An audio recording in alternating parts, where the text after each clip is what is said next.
Welcome to the More to the Story podcast. I am so glad that you all have come along, and many of the people who are my audience are needing to hear the messages you're going to have on today's podcast because it's critical for this moment in the kind of pan-Wesleyan movement. So hold on, you'll get more of that in just a second from our guests. But I want to remind you that this podcast is brought to you by Wesley Biblical Seminary, where we are developing trusted leaders for faithful churches. And at this particular moment in Methodism, we have added 300 global Methodist church pastors to our student body. We are at the biggest moment in our history, and we sense God doing a new thing through the life of not just this institution, but the churches that we're privileged to serve. So we'd love for you to check out more about us from any of our degree programs, from bachelor's, master's, doctoral degrees to our lay initiatives. You can find out about those at wbs.edu.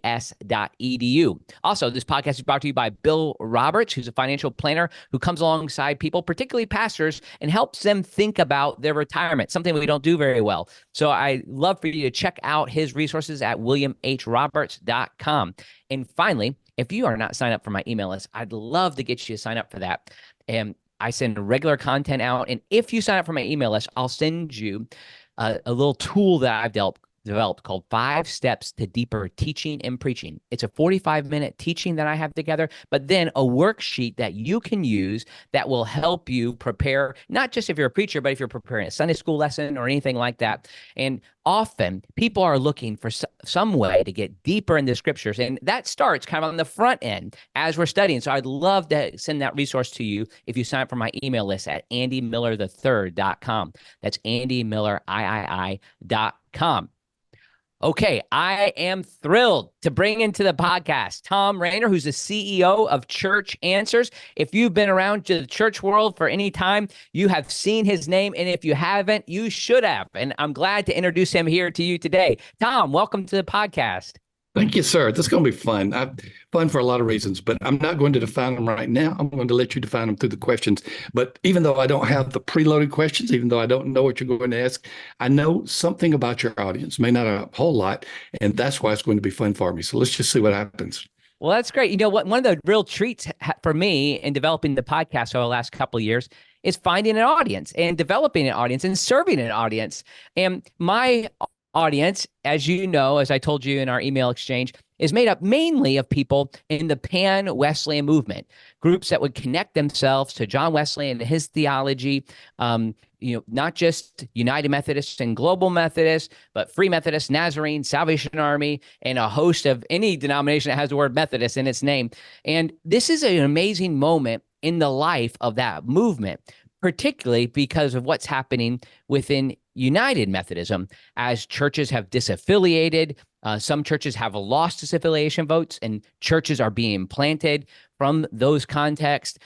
Other denominations are growing. Free Methodist, Association of Independent Methodists, Congregational Methodists, all of these denominations are a part of this. I actually think it's a moment of revival and awakening within the life of Methodism as a whole. But at the same time, Thom, that's led to a lot of people, I think, needing your resources because we have generally been an Episcopal system where most of these denominations are such so that the denomination owns the property, sends a pastor, and takes care of the congregation in that way.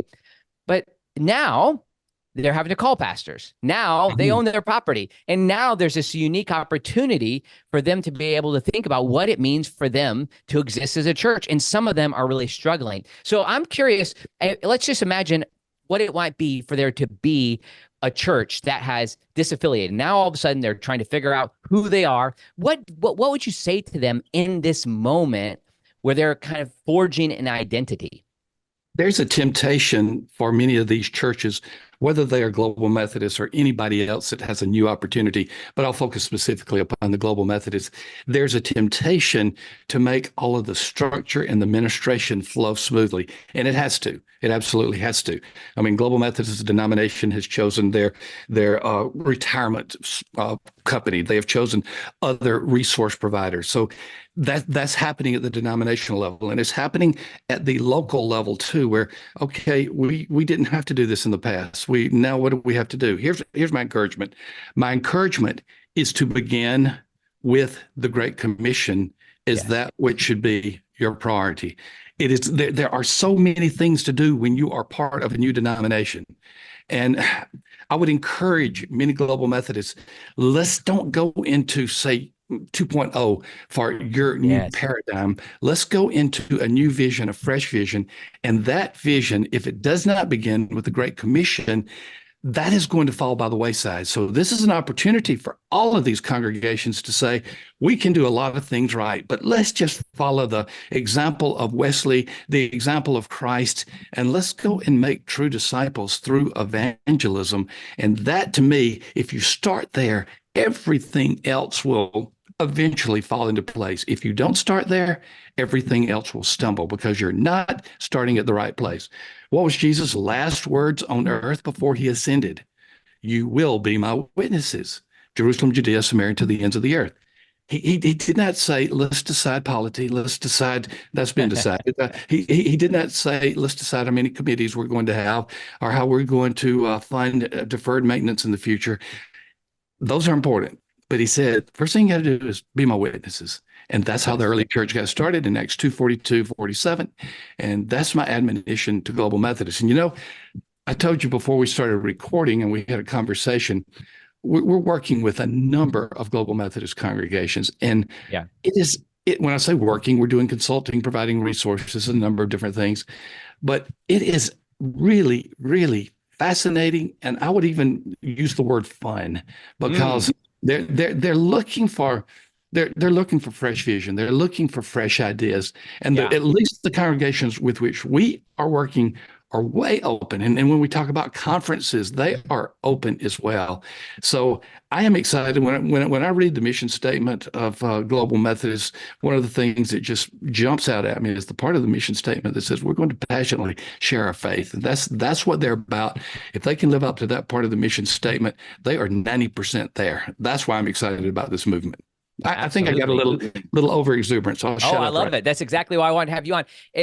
This past fall, I didn't anticipate this in my own schedule, but I became almost a circuit riding Methodist pastor where I was going all over Mississippi, probably to a dozen congregations that had either broken away or some that had lost their disaffiliation vote. And Thom, you'll find this interesting. There's a few times I was there the very first Sunday they had broken off. They lost their vote. The next week, their congregation, or they were voting that day to join a denomination. But here's what's interesting. The 2.0 factor, as I call it, was very present. So even then, this is crazy, Thom. I would come into a place, and this would be a church that was 1 week old. Here's what they would say. Well, we've never done it that way before. No, you haven't done it anyway before, so start new. It's like, this is how we do it. And one time I just came in to preach, and I was ready to do all that I can, maybe give a pastoral prayer. But then they looked at me and said, well, aren't you going to come do the children's sermon? Well, aren't you going to pray for the offering? All that say that what can happen is habits that are part of the past can creep in. And I'm afraid that some of these congregations might miss an opportunity to position themselves for the Great Commission. What can they do to avoid that, Thom? Well, first of all, they need an awareness of the possibility. So just stating this is probably what's going to happen. A lot of these congregations, whether they're Global Methodist, Disaffiliated, United Methodists that are waiting to make a decision or whatever the case may be, many of them do not realize that is a common disposition. That is a common default position to do things the way we've always done them. And one of the things we encourage churches to do when we work with Global Methodists or anybody else, we get them to ask the question, if you were starting afresh, what would you have to do according to Scripture? And of course, within the bounds of your denomination, polity doctrine, assuming that fits well with Scripture too. That's right. So that is where we begin. And I'm going to divert just a minute, then I'll come back to your question. We're talking about the different situations. Most of our situations with Global Methodists have been so positive, and I'm not going to suggest this one was not, but in the midst of a consultation, a rather in-depth consultation, not going to even give the state, someone called for a vote for disaffiliation. It's a United Methodist Church that intended to eventually become Global Methodist, and so someone called for the vote. And I don't remember, all how that happened, but I'm in the middle of a consultation. They have the vote, and the vote to not disaffiliate, the vote to disaffiliate, let me put it that way, was Yes. 50% plus two people. Wow. So the vote failed. As you know, was it Yep. three-fourths or two-thirds? Yeah, I Three-fourths? need 67%, whatever that is, 2/3. Yeah. That's two-thirds. So the vote failed. So I'm doing a consultation with one church. The next Sunday, only half of them are there. Right, right, And so now I'm doing a consultation with a United Methodist church that has no desire for the most part right. to change from that. And those that were working for the change are now gone. So just to let you say, if that don't call me if that happens, because I don't know how much help that can be if the church has changed right up from under our feet. Yeah, And no. their staff was cut in half too. So the United Methodists had to jump in and appoint these persons to other places because the local congregation could no longer afford their services. Anyway, back to No, no. what tell them. Awareness is the first key issue.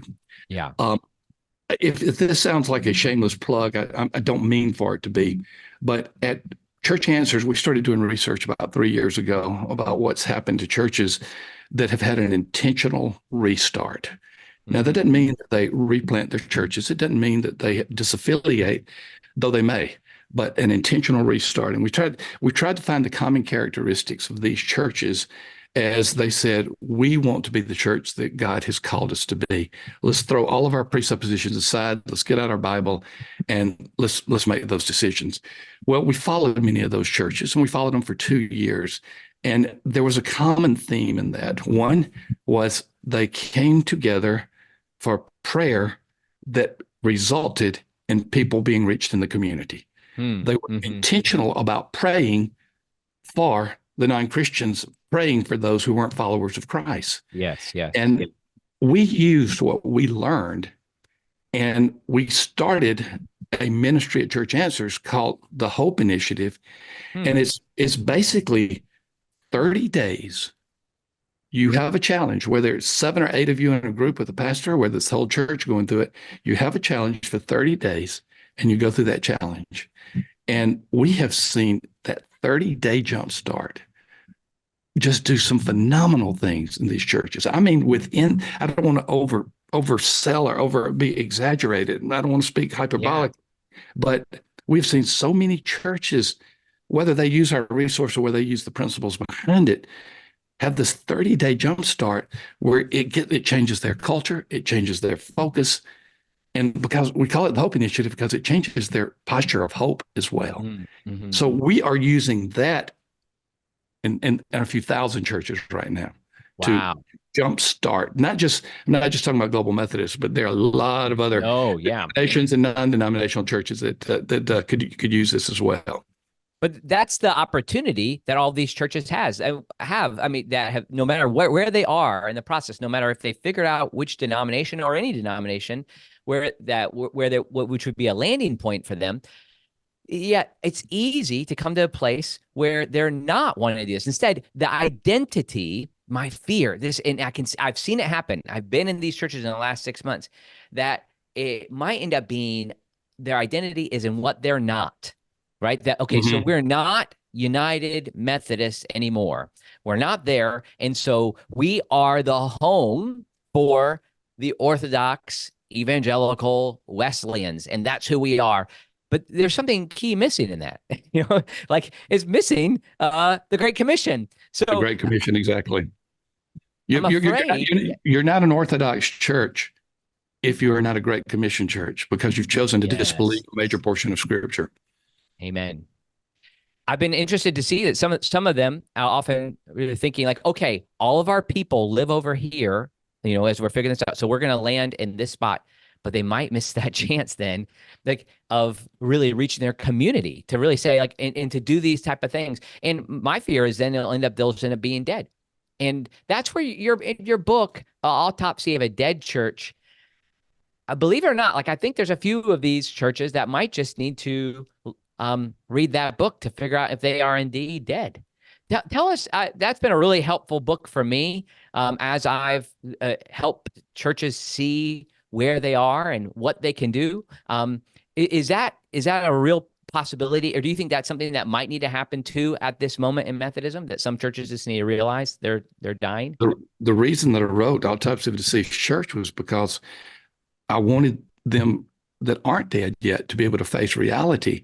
Why do we do autopsies? Well, we do autopsies. Typically, the first answer is to determine the cause of death. Why do we want to know the cause of death? Well, we want it to be prevented in the future. If it's something within the family, something that is preventable, we want to do so. So I did Autopsy of a Deceased Church by interviewing church members, former church members of churches that already closed their doors, and pastors. And I said, tell me about your church. Tell me about your former church. I even had the opportunity to tour some of those churches. And I went behind chain link fence that were bolted shut, and we went into dusty buildings, and it was just a scene of what can happen to a church if it does not look to the future. I mean, talking about we're going to do 2.0, or we're going to do the way we've always done it. That's like walking forward while turning your head backwards. You're going to run into something, and ultimately you're going to get hurt. And I wrote Autopsy because I wanted churches to see, I wanted leaders to see that if you continue on the path that you've always done it, you will go to the path of decline and ultimately closure. And that's the reality. And as you know, post-COVID, post-pandemic, we are seeing more and more churches close. As a matter of fact, I'm going to give you some data that we have not released yet. We will release it in, I know we're releasing it in a webinar in February, late February, I think, but we'll be releasing it. So your listeners are going to get a little taste of the data. We're looking at moribund churches. Now, a moribund church is a church that's almost dead. Okay. We've been looking at churches that died. Now, can we go to the moribund churches and have an intervention potentially where they don't die? And it's many times it's deemed impossible, but it's not. It really is not. And so here's what we have discovered. We see churches go from health to unhealth or lack of health to moribund, which is the precipice of death, to closing the doors. And that closing the doors may be a literal, we're shutting the church down. Maybe we're selling it to the building to a secular or company, or it may be that another church takes over and replants it. But the church, as you know it, is closing the doors. Here's what we see. There are I'm going to go with 375,000 Protestant churches in the United States alone. Wow. Out of those 375,000, if what we have seen in our research plays out, of that 375,000, 100,000 will close their doors in 5 years. Wow. So we're talking about 30-ish%, 28% of all churches. Now, do we predict that will happen? Not necessarily, because we think that some intervention can take place. But that is the path more than 1 out of 4 churches are on right at this moment. Wow. Well, I heard an interesting story of a church in North Carolina that had disaffiliated from the United Methodist Church and started using your book. And they thought maybe that disaffiliation would turn things around. Well, it didn't. And just in the first few months, they realized they had some other problems. And so they went through your book and they realized they were pretty much dead. And they were a moribund church. Moribund. That's not a term I'm used to. So moribund. Got it. Okay. So they that was who they were. So they took your advice, like you said. Some of the last pages of your book says, sell the property, give the money to another Christian ministry, combine with another church, give your church to a church in that community, a church that's wanting to be planted. But so they started to look around for a church that could take them over, and the church came in on the front of their church. It said, no skateboarding. No biking, that sort of thing. So then another church came in and they said, we want to make this, because it's right across the street from a high school. That's why it had the no skateboarding sign. So this other church wants to make it into a skateboarding church. That is fabulous. Did it work? Well, I think they're in the process right now of voting through it. But to realize, like, this is who we are. Now, I actually look at that as a beautiful moment to use the capital assets that have been developed, as sad as it might be, to accomplish the main goal, which is the Great Commission. God established that church in his power and his strength and his will when it was founded to be a lighthouse in that community. Unless the community no longer exists, which is unusual. I'm talking about any community. Every Yeah. now and then we'll go all industrial, but it's unusual that there aren't residences around to some extent. There's still supposed to be a lighthouse in that community. And Mm. I would love to see moribund churches or sick churches or, I think one of my team members got the URL churchmortician.com. And if I'm not mistaken, that forwards to Church Answers. I don't know if I really want that because I'd rather talk about new life instead of death. But if we study death, we can study the causes of it. The greatest medical breakthroughs have come through autopsies. Why Mm. not the greatest church breakthroughs come through learning what happened to dying and dead churches? Yeah, and I love in that book how you help people see that if they're dying, there still is a possibility, but it does mean dramatic intervention. It does mean dramatic change. What is it? I know this isn't there's probably not a clear answer, but what is it that stops people from really pursuing that dramatic change? Right? In your experience, is when you confront them with this information, like this is what it's going to take for you to not die. What stops people from taking those steps forward, from really Well, admitting it? there's a two-level issue. The first is the common issue with change. One of the books that I wrote with Eric Geiger called Simple Church, Oh yeah. we talk about people who've had heart conditions who will not change, even though the doctor said, if you lose weight, if you do this exercise, and it's all mighty, if you do these things, you will live. If you don't, you will die. And I don't remember a percentage that we stated, but it was a high percentage ultimately choose to die. So the first thing that we got to realize is that change is not inherent in the human person. It is not something that is natural. It is either greatly human pushed or God pushed, one of the way. So we're dealing with an overall issue of change. When Cotter wrote Leading Change many years ago, he was dealing with that at the business level, at the corporate level. I wrote a simpler book because I'm not nearly as smart as he is, called Who Moved My Pulpit, about change and what takes place there. So the first level is change is not the natural disposition of a human. So we like routines. I like routines. I sleep on the same side of the bed. And it may be because I'm in a routine, or it may be because my wife won't let me have the other side of the bed. But either way, I sleep on the side of the bed. I usually travel the same path to most places I go, even if there's a better path, because I am in a routine. So you're dealing with that first level of just a disposition that pushes against change. But you're also dealing with the deeper level when you're talking about churches. Mm. Many of the things that church members resist have become in their minds and heart points of sacred holiness. And in other words, they've almost become icons. They've almost become something that is really not biblical, not worthy of worship, but because they have done it in their church, they feel like that this is the way church is done.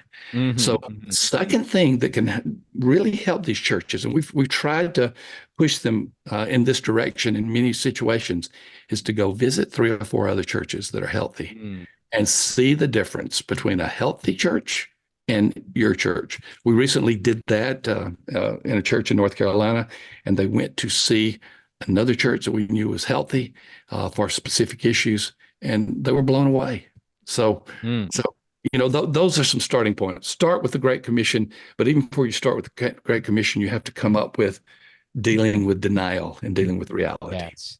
That's really helpful. And I think people I'm surprised at how often people have been in a church their whole life and they don't know anything else. And so I grew up in a church in the Salvation Army where people wear uniforms or wore uniforms to church. And as beautiful of a external witness that can be, it often has become a sign of something that's internal and something that's mainly about can be about preserving a certain culture. So much so that it was meant to be kind of an external evangelistic tool, probably in its origins.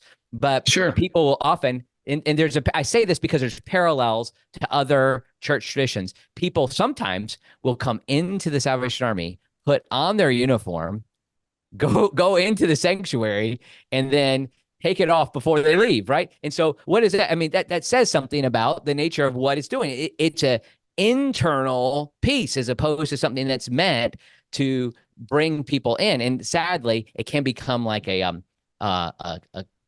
club membership almost. So like those Yeah, type of things are very present. and I will say that in the last 60 days, the most caustic criticism that I have received, and many of the criticisms that I get are deserved. So I'm not suggesting that, was when I just simply did a very simple article on who's passing the offering plate now post COVID. That's all I Okay. did, and I guess I implied by not pushing against it that it's okay if you do not pass the offering plate. I'm a part of a church that does not have offering plate or bag or basket or anything. The gifts can go in a box, but 90%, 92% of our church gives online. Sure. So I just suggested that. He went ballistic. I mean, Wow. it was 1,500 words. I hope I'm not exaggerating. It was long. Okay. It was long. Okay. And he went after me about the offering and how it's such a sacred moment. And Wow. it can be, but it's not the offering itself. It's the heart and the disposition of generosity and giving that's the sacred moment. Yeah. Thom, I jumped right into the Global Methodist moment. Could you tell us a little bit about yourself, what your own tradition? I imagine you served the church at some point. You haven't always just been serving consultancy or working through advising people. Just tell us a little bit about your background. I have a weird background. Oh, Um, good. More I, interesting. I grew up in the United Methodist Church till Okay. till I was 13 years old. The church had a doctrinal split back then. Now we're Wow. 50 plus years ago. So the church had a doctrinal split back then. The church I went to, I think, was called Southern Methodist, if I recall correctly.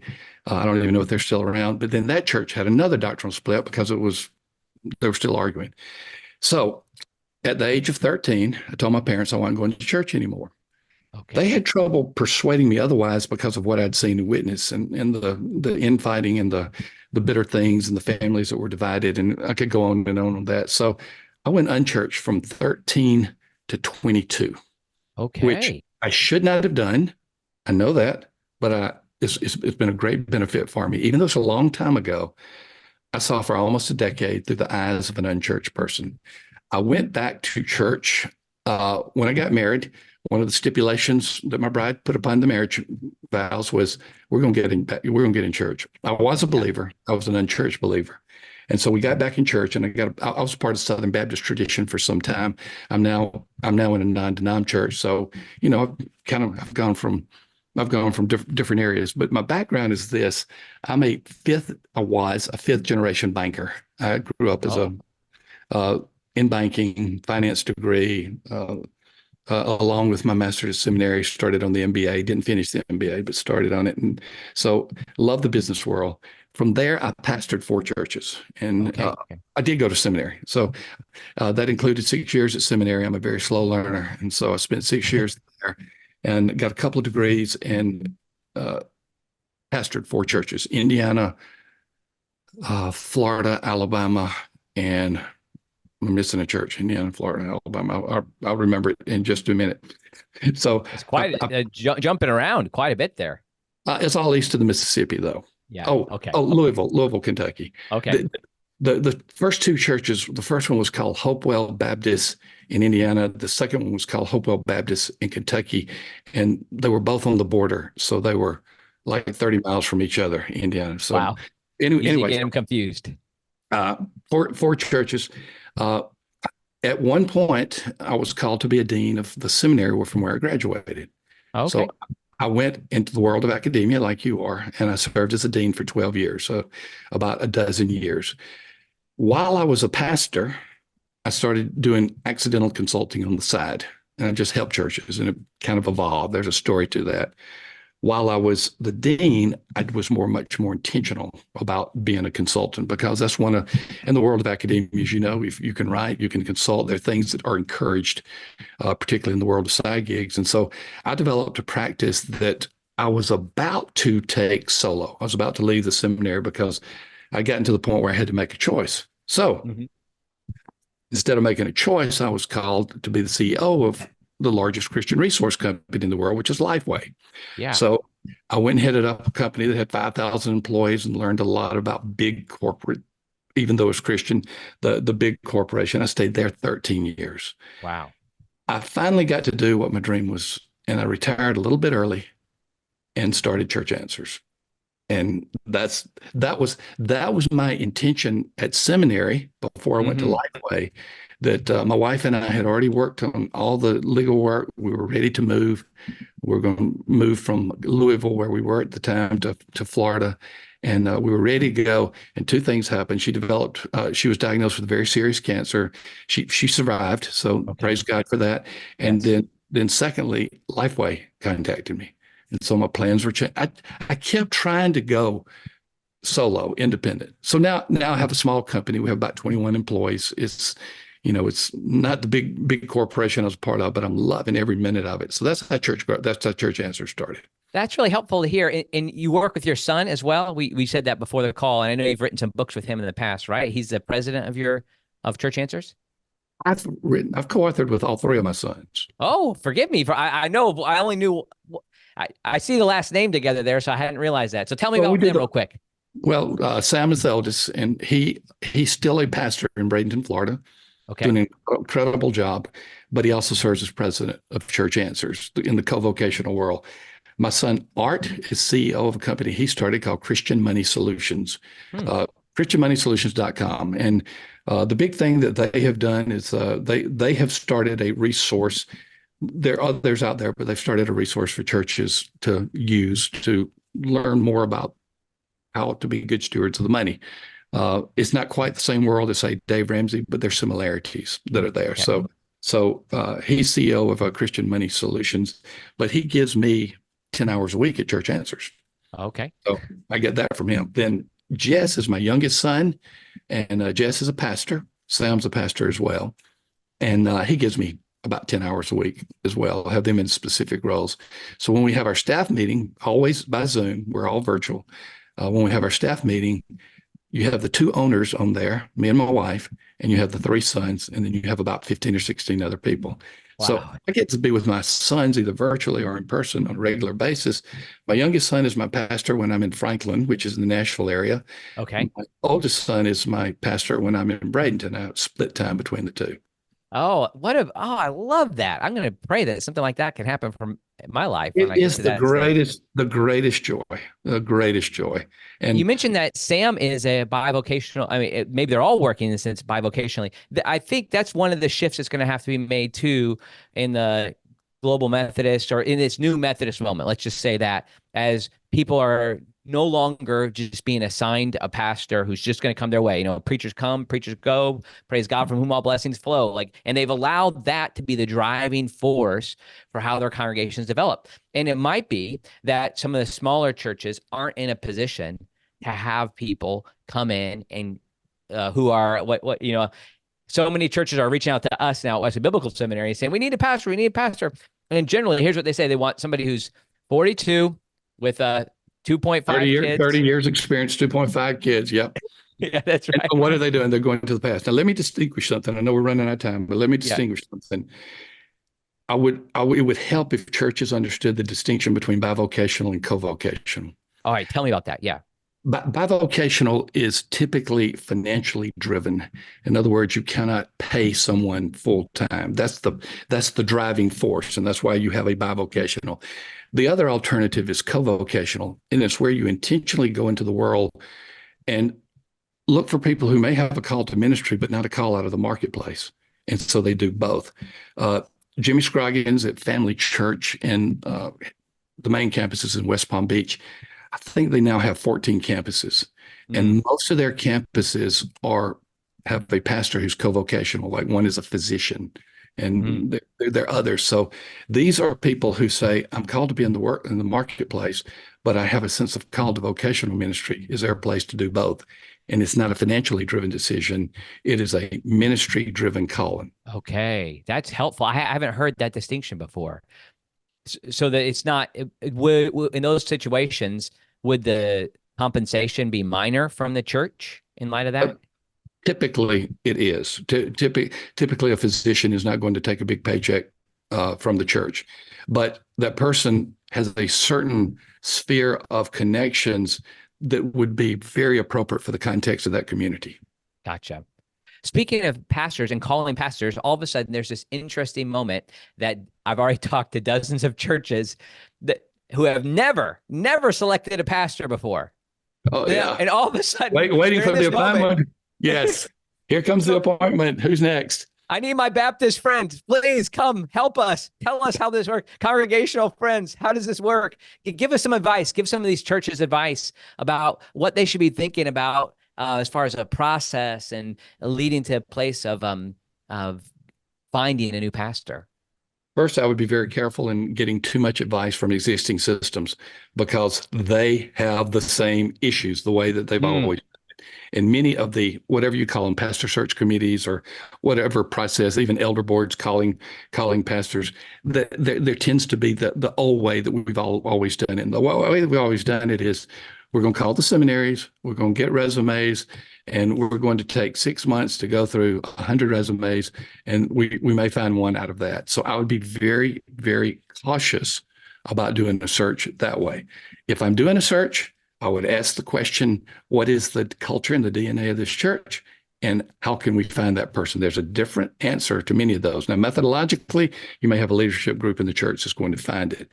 But don't do it the old way where you're just culling through resumes and listening to someone preach, which is the way many in other traditions have done it. And based upon that, you call a pastor. You got to find someone that God has called in that culture, in that context, in that community, that at least in your own power and God leading you, you can understand that person will be a fit. Yeah. So the weakness is just finding a good preacher and thinking that's all you need, right? That's maybe they will be a good preacher, but is that a trap that some congregational systems fall into? Mm-hmm. And part of the trap is many of these leaders, many of these pastors describe their calling as a call to preach. Mm-hmm. It is, but it's a lot more than that. Right. It's a call to evangelize. It's a call to shepherd. It's a call to be a pastor of the community. So there's so many other things to look at. So yes, the default position is now let's go online and listen to 15 pastors, find a sermon we like, and let's go after that one. Interesting. Well, that's really helpful. I find that people are really in this moment confused. Now, some of the denominational systems will help, will provide resources, but in general, they're by themselves. Like they're having to figure this out themselves. And I just say, praise the Lord. You have an amazing opportunity. Don't blow it by just going back to a reflex that might not be healthy. We can learn from people like you along the way. Let me just get one last thing I'll say to that. Then I'll shut my mouth. Don't overlook the possibility of calling from within. That is happening more and more. And there may be someone that you say, boy, if they ever went into ministry, they would be an incredible pastor.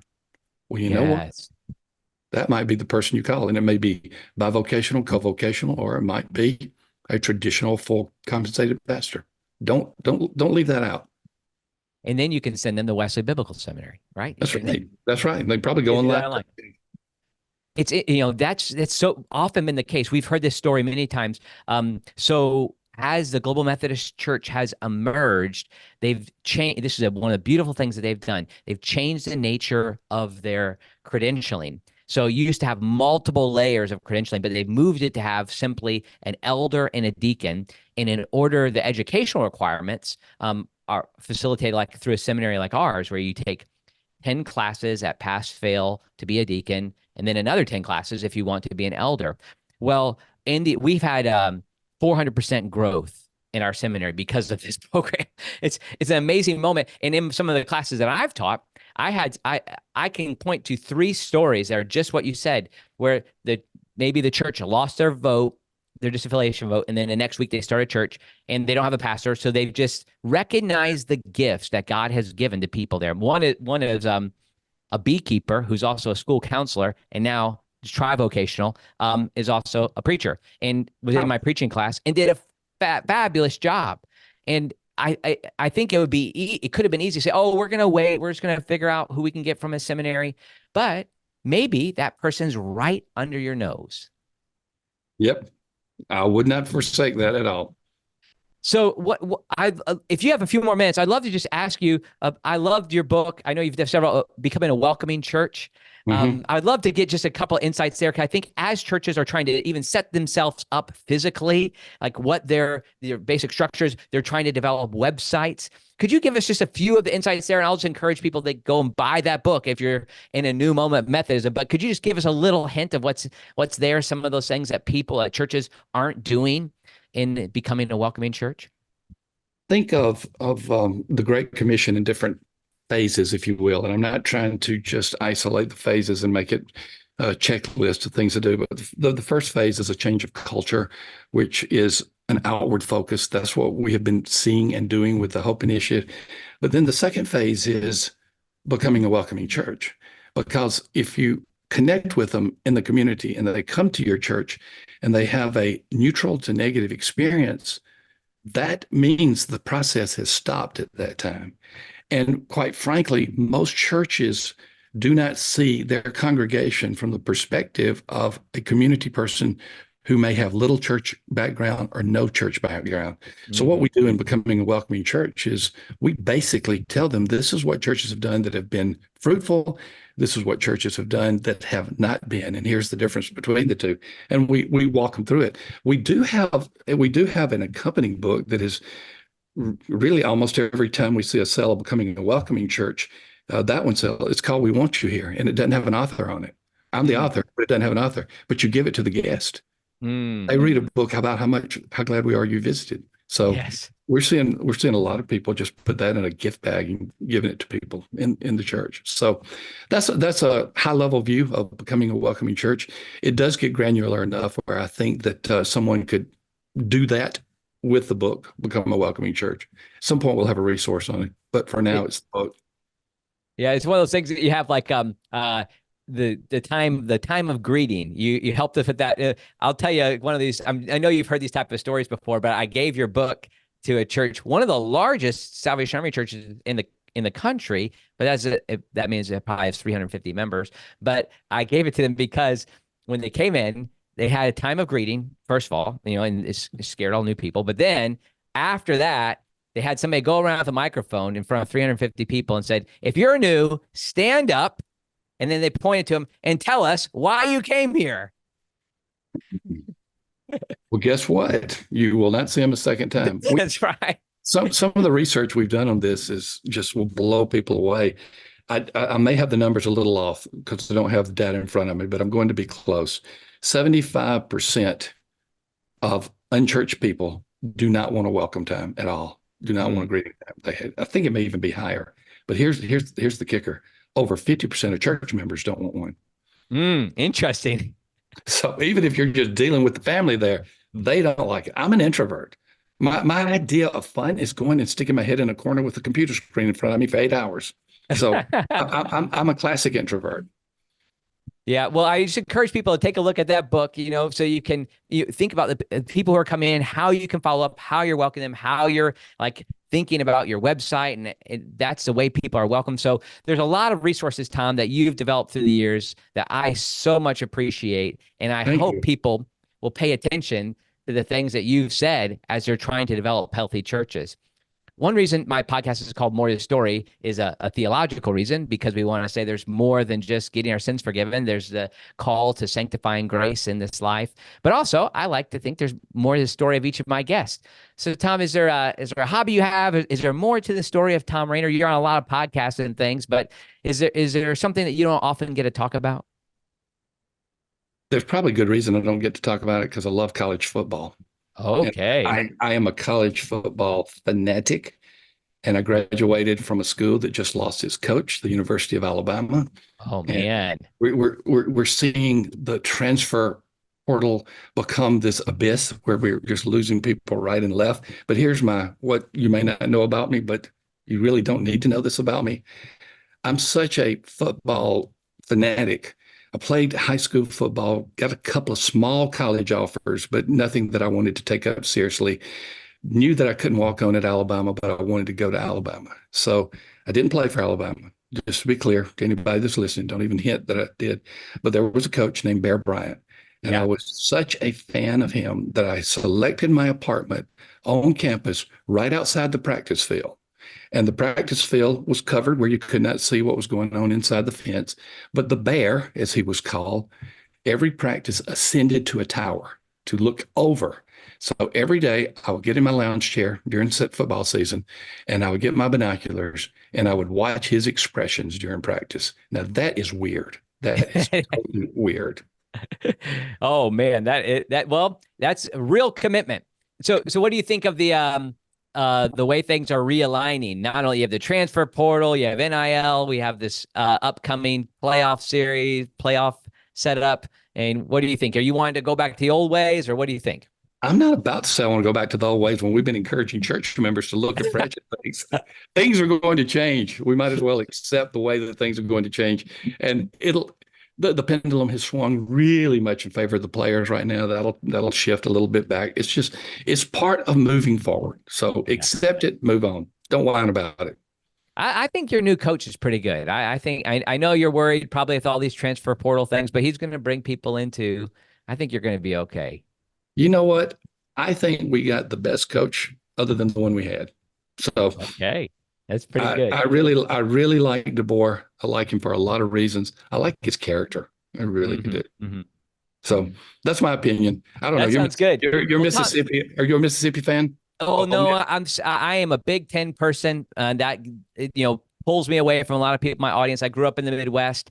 Believe it or not, DeBoer was at I didn't attend there, but I'm an Indiana Hoosiers fan. He was offensive coordinator our last time we had a good season. So and he took our Michael Penix, to Washington. So I always root for Big Ten, which gets me in trouble down here, but you can't help but follow the SEC situations as they're going around. I thought Mississippi's man was going to come your way.